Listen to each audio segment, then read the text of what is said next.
Good evening, everyone. Welcome to Caban ng Salita FB Live version. Ako naman ay nag-iisa na ngayong gabing ito, but I'm not lonely. I'm just alone.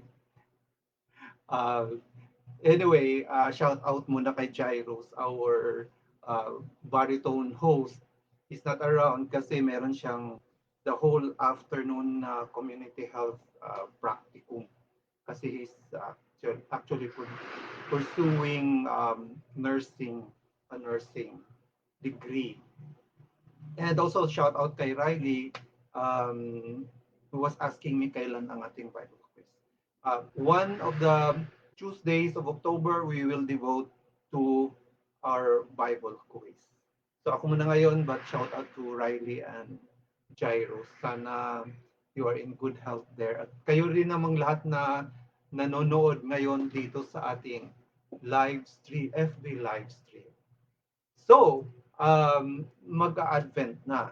Right after November 1 and 2, syempre ang ating pagkaabalahan ay ang um, season of Advent. It's the new liturgical season. And it's also the Jubilee year. That's the beginning of the Jubilee year of 2025. Sabi ng aking um, computer, actually too low daw ang aking FPS. However, hopefully naman my signal is still good. Um, so, ano ba itong nakikita ninyo? Ito yung Advent candles. At nakikita nyo to usually sa ating sa church, sa altar, sa mga altar ng churches during Advent season. So, gusto ko ipaliwanag ngayon yung mga ano ang meaning ng mga kandila na yan at pwede rin tayong gumawa ng ating Advent wreath or corona ng Adbyento sa ating pamilya at gumawa ng ritual.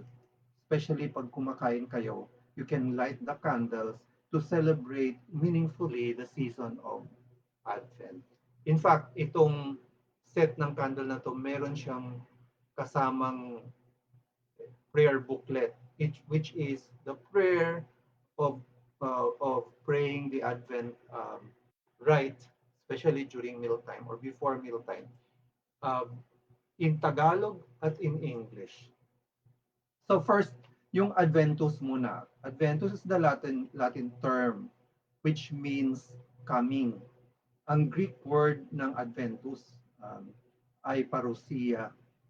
Doon sa letter ni Paul to First Thessalonians or to the people of Thessaloniki. Dahil ang mga taga Thessalonia ay nagtatanong kung anong mangyari sa pagbalik ng Panginoon. Kasi they were already waiting and some of those who were waiting have died and some were still alive. So they were wondering what would happen to the second coming. So yung doon sa First Thessalonians, pinaliwanag niya kung ano yung parousia, ano yung second coming. In fact, doon sa description niya towards the last part of First Thessalonians, dinidescribe niya yung mga nahimbing, yung kanyang description ng namatay ay hindi sila namatay na nawalan ng malay kundi natulog, nahimbing sa Panginoon ay bamagon muli with the Lord. And those who were still alive would be raptured. That rapture would be raised up to heaven with the Lord. And we would be judged together as a people during the second coming. And so, during the Advent season, yung Advent, therefore, is not just preparation for the coming of Christmas, kundi may dalawang senses ang Advent. Yung the fact that we prepare for Christmas dahil Christ has come, and so we make holy that season by prayer and fasting. So, yung first level na dumating na siya, yung when he incarnated, when the Lord incarnated amongst us. But there's the second level, the second coming, that which we still aspire and hope for, thus the parousia, the final parousia, the final coming of our Lord. When we are not judged individually, kasi doon sa pagkamatay natin, we will be judged individually, but we will be judged as a people, as a church. So, ito na yung Advent. Makikita natin na may dalawang kulay ang apat na kandila na yan. No? May purple, tatlo, or lila, and then merong kulay rosas or pink. Kaya may pakahulugan din yung apat na kandila na yun. Yung first candle during the first Sunday of Advent. This year pala, magsisimula ang Advent sa December 1. So, yung first candle means hope, yung pag-asa. Kasi inaasam-asam natin at Jesus is our hope. So parang merong apat na tema sa pag-celebrate ng Advent habang nilalight natin every week yung bawat isang kandila. So, you have hope. And then, yung sa pangalawang week, ang second candle is peace. You have hope and then peace. Kapayapaan. Ang pangatlong week is the joyful anticipation. Ang tawag dito ay Gaudete Sunday. Kaya yung vestments ng pari ay may stola siya na pink o kulay rosas. At ang atin ding puso niyan ay nagagalak. So it's gaudete, gaudere in Latin. It's joy. Naggagalak, we have an inner happiness, that joy in us. Kahit na meron man tayong mga problema, but deep within us there is that inner joy because we anticipate for the coming of the Lord. And then lastly, the last week is another purple, and it really means love because the fourth is that time when Jesus comes. So there are four themes in our celebration of the Advent. Aside, of course, from we are asked to be simple during Advent season. As much as possible, let us not hasten the Christmas season by being pompous or parang as if we already we shorten the Advent season. Let us hasten the coming of Christmas by intense prayer and fasting and simplicity, intense preparation, service and prayer. So, doon sa actually pwede rin naman kayong gumawa or pwede rin kayong of course bumili ng ating Advent candles to make your own Advent wreath. Bakit nga ba yan wreath ang tawag? Sa Tagalog, ang wreath ay corona. So, yung Advent wreath, tingnan niyo yung Advent wreath. Dito na nilalagay yung kandila. Yan, yung pink. And then, now, ang wreath, a corona is always circular, di ba? Yung corona is circular. So, tingnan nyo yung circular. Bakit nga ba siya circular yung Advent wreath? Dahil ang pakahulugan niyan na si Jesus is the beginning, is the Alpha and the Omega. So walang patid. Siya ang simula at siya ang hangganan. So, infinity. And then, ang Advent wreath kasi nagsimula doon sa lugar kung saan merong apat na stasyones or apat na panahon ng taon. Merong panahon ng taglagas at merong panahon ng niebe or yung snow or yun yung tinatawag natin na winter season. Doon, pagdating na ng December, magiging winter na doon sa Europe or sa Amerika. Kaya yung mga yung mga reef na yan ay nilalagyan nila ng evergreen, evergreen yung mga luntian na yan, which actually means life, no? Kahit na sa panahon nila sa kanila, doon sa kanila everything is white kasi nagtaglagas na tapos may snow, magiging puti na lahat. Pero dahil sa evergreen, at ano ba yung source ng mga evergreen sa kanila? Yung pine trees, yung pine trees or yung ibang mga ornamentals na evergreen yung ginagamit nilang mga hedge boxes, no? Hedges ay evergreen din yun. So yun ang pwede nilang gamitin, so decorative. Kaya minsan meron ding mga red na uh, seeds or flowers ng mga evergreens na yan. Siyempre, pwede mo rin decorate yung inyong advent. Well, there's one thing I would also like to show. Yung shape ay letter O, no? Or without beginning and end, because Christ is the Alpha and the Omega. Pero also during the Advent season, doon sa December 17 hanggang 23, there are 7 days of preparation. At yung antiphona or the prayer or the exaltation or invocation ba yun? Not exaltation, invocation prayed before the gospel or recited before the gospel are what you call O antiphons.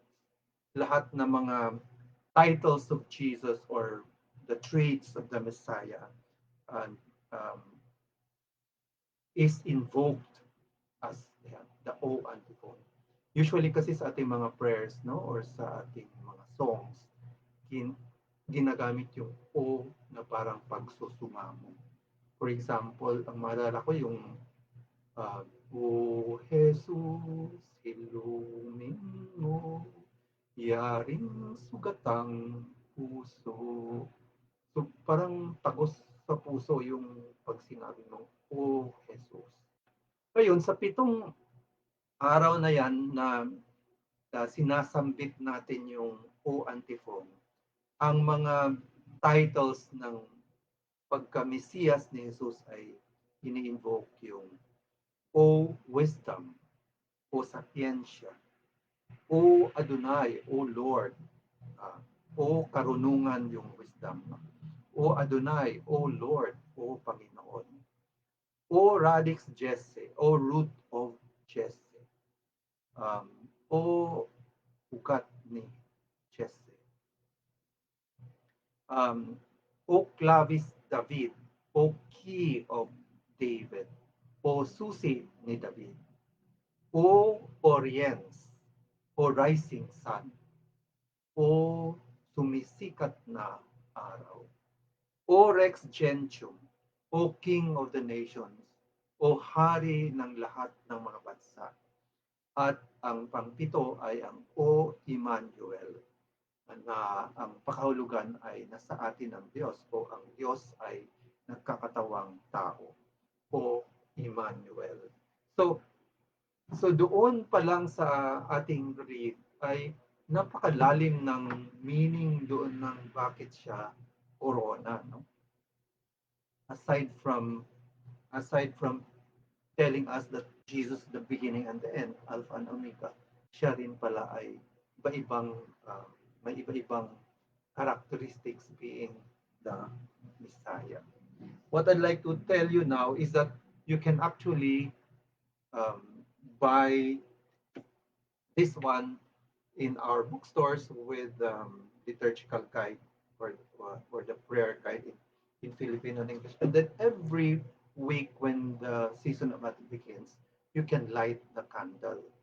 Light one candle each at the beginning of the week. So, Vespers ng Saturday, And then every time you eat and pray together, you can light the first candle, and then the second candle, then the third candle, and the fourth candle. Um, even in I'm dito sa Caban ako lang mag-isa, no? So, but still I light the candle, praying, and then I pray, of course. I have that in mind. I have that in my consciousness that I pray with others during um, the season of Advent.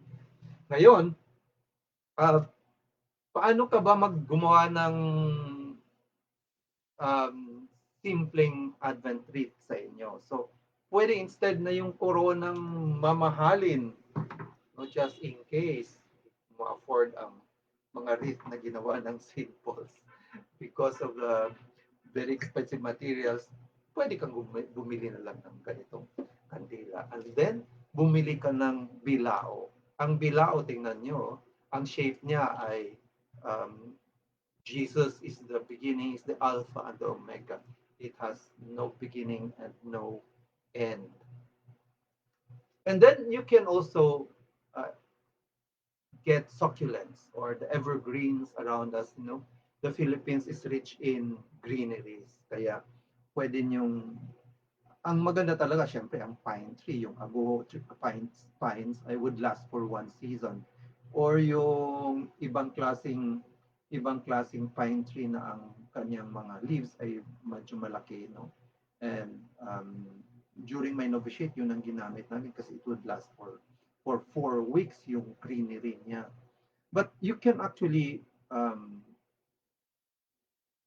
pick out some greens, and then every week you would change your um, greens. So ito yung ginawa ko at pwede rin ang gagawin mo ay yung basket, kasi the basket also has a circular, so para din siyang may corona, uh, so you you first light the violet, purple candle, and then second candle. Ito yung mga kandila ko last year dahil ako lang mag-isa, madali akong um, makatapos, and so ang haba pa ng na ano natira. And then the third week is the Gaudete Sunday, yung candle of joy. At ang last, ang usually pinaka mataas pa rin ay ang candle of love. So hope, peace, joy, and love. So, the greeneries are there, no? At hindi naman din kailangan na leaves lang. Pwede rin lagyan mo ng gulay, no? Yung forever green na mga string beans, ng sayote, pwede rin yun.